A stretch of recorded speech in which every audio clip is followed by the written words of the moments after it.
네, 여러분 안녕하십니까? 가짜뉴스 시간입니다. 저희 가짜뉴스는 완전히 허구인 가짜를 통해 세상을 뒤집어서 바라다 봅니다. 지금부터 전해드리는 모든 소식은 가짜입니다. 첫 번째 소식은 조국 법무부 장관 후보자 관련 내용입니다. 조 후보자의 인사청문회가 무산될 위기에 처하면서 청와대는 심각한 고민에 빠졌습니다. 청와대는 청문회 무산 시에도 법에 따라 임명을 강행할 방침이지만 조 후보자 대신 새로운 인물을 찾아야 한다는 의견도 만만치 않습니다. 이 경우 가장 유력한 인물로 자유한국당 나경원 원내대표가 거론되고 있습니다. 조 후보자의 지명 반대의 정점에 서 있는 나 원내대표를 차기 법무부 장관 후보자로 검토하고 있는 것은 조 후보자와 나 원내대표의 공통점 때문입니다. 딸의 특혜 입학으로 공경에 처한 조 후보자와 마찬가지로 2012년 나 원내대표도 딸이 성신여대 입학 당시 부정 입학 의혹에 시달렸습니다. 조국 법무부 장관 지명 이후 성남 민심에 시달린 청와대가 조 후보자를 버리는 대신 나 원내대표를 장관 후보자로 지명해 철저한 검증 과정을 거치겠다는 겁니다. 이 경우 지금 조 후보자보다 더 큰 비난이 나 원내대표에게 쏟아지면 당과 청와대도 등 돌린 민심을 회복할 수 있다는 계산으로 보입니다. 이러한 소식에 대해 자유한국당 내부에서도 조 후보자에 대한 공세 수위를 조절해야 한다는 의견이 나오는 것으로 감지되고 있습니다.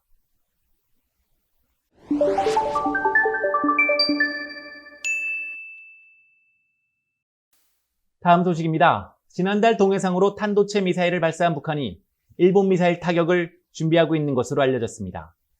우리나라를 화이트리스트에서 배제한 일본을 향해 북남 한결의 동맹에 본때를 보여주겠다고 경고한 북한이 초대형 방사포를 일본을 향해 조준하고 있는 것입니다.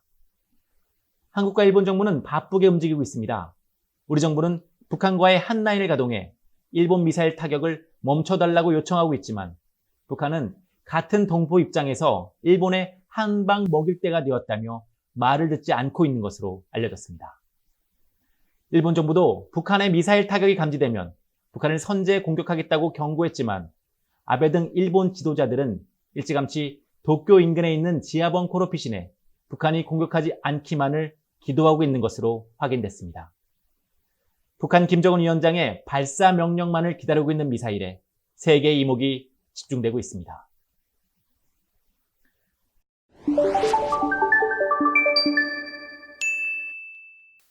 다음 소식입니다. 지난 29일 대법원이 이재용 삼성전자 부회장의 뇌물과 횡령 혐의에 대해 다시 심리하라며 고등법원으로 사건을 돌려보냈습니다. 삼성이 최순실에게 지원할 말 3피를 대법원이 뇌물로 간주함으로써 이 부회장은 다시 구속 기로에 서게 된 것입니다. 삼성은 충격에 빠졌습니다. 결국 말 3필이 뇌물이냐 아니냐는 것이 파기환송심의 쟁점이 될 듯합니다. 그런데 이 말 3필이 에버랜드 동물원에서 사육되던 노쇠한 말이라는 주장이 나왔습니다. 말의 구매를 위해 회사의 자금이 쓰이지 않았다는 것입니다. 이 경우 이 부회장의 뇌물액은 대폭 줄어들고 2심대로 집행유예를 유지해 구속을 피할 수 있다는 의견이 나옵니다. 결국 이 부회장 파기환송심의 쟁점은 말 3필이 정말 에버랜드에서 사육되던 것이냐에 초점이 맞춰질 듯합니다. 에버랜드 말 사육사의 직원을 확보했다고 밝힌 삼성 변호인단은 승리를 자신하고 있습니다. 반대로 검찰은 최순실에게 넘어간 말이 에버랜드 말이라는 것은 말도 안 되는 말이라고 일축했습니다. 말 3필의 진원지가 결과를 가를 파기환송심은 이르면 10월 말에 시작됩니다. 어떤 결과든 참 말이 많을 수밖에 없을 듯합니다. 오늘 전해드리는 가짜뉴스는 여기까지입니다. 가짜뉴스가 없는 그날까지 저희 가짜뉴스는 계속됩니다. 여러분 감사합니다.